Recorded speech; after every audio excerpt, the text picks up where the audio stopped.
Во правна држава нема поважна порака од тоа дека одлуките на судовите мора да се почитуваат. Денес во фокусот е токму ова прашање, откако Уставниот суд утврди дека негова одлука не била спроведена од Основниот граѓански суд во предметот за повреда на слободата на изразување на новинарката Наташа Стојановска. За прв пат Уставниот суд бара одговорност за судија кој е игнорирал неговата одлука. Случајот доставен до обвинителството и судскиот совет. Лекот Фостер повторно достапен за пациентите без дополнителна доплата. Осигураниците ќе плаќаат само партиципација. Пациентите кои користат оваа терапија повторно ќе можат да ја подигнуваат од аптеките без дополнителен трошок, информира Министерството за здравство. Промените се однесуваат и на други лекови со исти активни компоненти кои се користат за лекување на хроничната обструктивна белодробна болест. Гаши распиша предвремени избори за градоначалник на Брвеница на 18 октомври. Државната изборна комисија, Општинската изборна комисија и надлежните институции треба да го спроведат изборниот процес согласно законските процедури, порача председателот на Собранието Африм Гаши. Предвременото гласање следува по ненадејната смрт на досегашниот градоначалник Јовице Илиевски, кој функцијата ја извршуваше во 2 мандати. 10 години од катастрофалните поплави во Скопје. Трагедија што не се заборава. Општина Газибаба денеска им оддава почит на жртвите од невремето што пред 10 години ги погоди Стајковци, Сингелич и околните населени места. Силната бура и поројните дождови на 6 август 2016 година предизвикаа големи поплави, уништија домови и оставија зад себе 22 починати лица.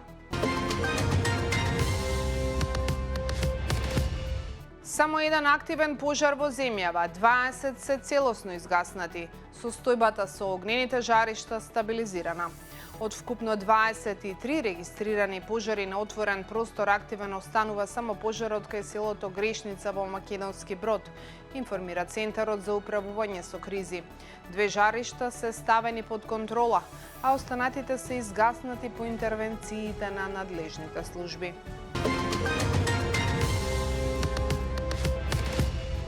Хаосом меѓу градските автобуси низ Скопје. Качуваат и симнуваат патници каде што ќе стигнат. Блокираат ленти и велосипедски патеки. Кој треба да го контролира сообраќајниот неред?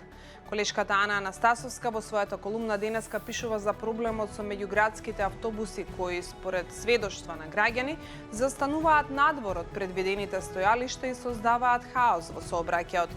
Таа потсетува дека за вакви прекршувања се предвидени казни од 200 евра за возачите, но отвора прашање дали правилата на вистина се контролираат и спроведуваат. Највисокиот исплатен К15 во државата е 469.190 денари, минимумот 19.567. Заклучно со 1 јули, регрес добиле само 15% од вработените.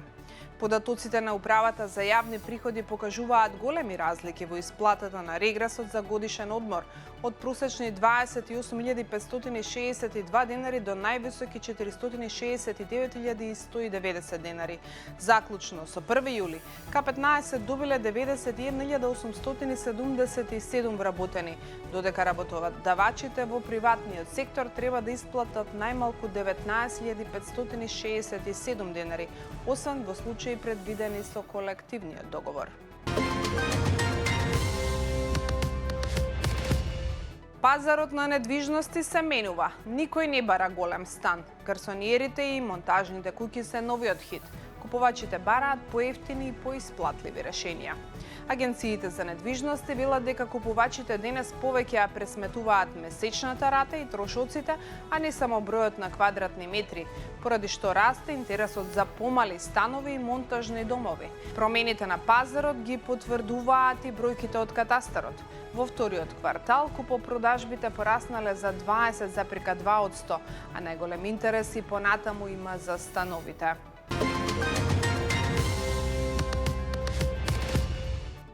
Зеленски доаѓа во Белград, ќе води тајни разговори за заедничка фабрика за дронови со Србија. Украинскиот председател Володомир Зеленски утре пристигнува во Белград, а посетата отвора прашање и за можна соработка во одбранбениот сектор меѓу двете земји. Според неофицијални наводи, во рамки на разговорите може да се разгледува и идеја за заедничко производство на дронови, иако за тоа нема официјална потврда. Во меѓувреме, Зеленски ги разреши украинските амбасадори во Албанија, Хрватска и во Црна Гора. Продолжува дипломатската реорганизација на Киев. Украинскиот председател Володомир Зеленски донесе одлуки за промена на дипломатскиот кадар во 3 балкански земји без образложени причини за разрешувањата.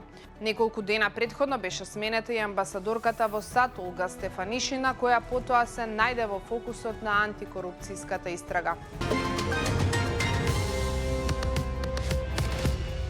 Пожарите оставија пустош во Грција. 118 објекти се целосно уништени. Инспекцијските тимови утврдија дека најмалку 118 објекти во погодените подрачја се небезбедни и целосно уништени по големите шумски пожари. Најголем број од нив се во Западна Атика, каде што продолжуваат проценките на последиците од огнената стихија. Ученик пукаше во училиште во Тајланд. 6 луѓе се загинати, меѓу нив 3 деца. Нападот следел по убиство на неговите баба и дедо. 14-годишен ученик изврши вооружен напад во средно училиште во Банкок, при што загинаа 6 лица, меѓу кои 3 ученици и 3 наставници, а повеќе од 20 се повредени. Полицијата соопшти дека тинејџерот претходно ги застрелал баба си и дедо си во нивниот дом, а потоа со пиштол што му припаѓал на неговиот дедо дошол во училиштето. Напаѓачот пукал во училишниот двор и во објектот, пошто се забарикадирал на 3-тиот кат и бил совладан од полицијата. Истрагата продолжува за да се утврдат мотивите и околностите под кои малолетникот дошол до оружјето. Антиимигрантски немири во Британија. Уапсени 4 лица. Полицаец гаѓан со камења. 4 лица се уапсени по дводневните антиимигрантски нереди во Тетфорд, во областа Норфолк во Велика Британија, откако демонстранти нападнале полициски службеници и предизвикале оштетување на имот. Во инцидентите една полицајка била сериозно касната, додека нејзин колега бил погоден со камен, соопшти полицијата.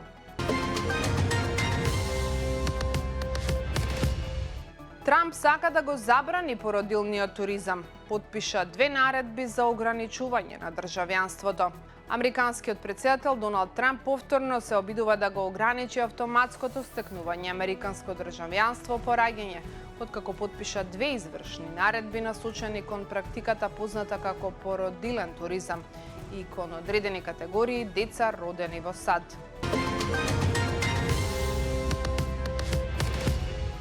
Нафтата повторно поскапува. Тензиите околу Ормускиот теснец во фокусот на Волл Стрит. Цените на нафтата пораснаа по информациите дека во Иран се разгледува ограничување на пловидбата за американски и израелски бродови низ Ормускиот теснец. Инвеститорите внимателно ги следат случувањата на Блискиот исток, додека берзанските индекси во САД бележат мали промени по новите корпоративни извештаи.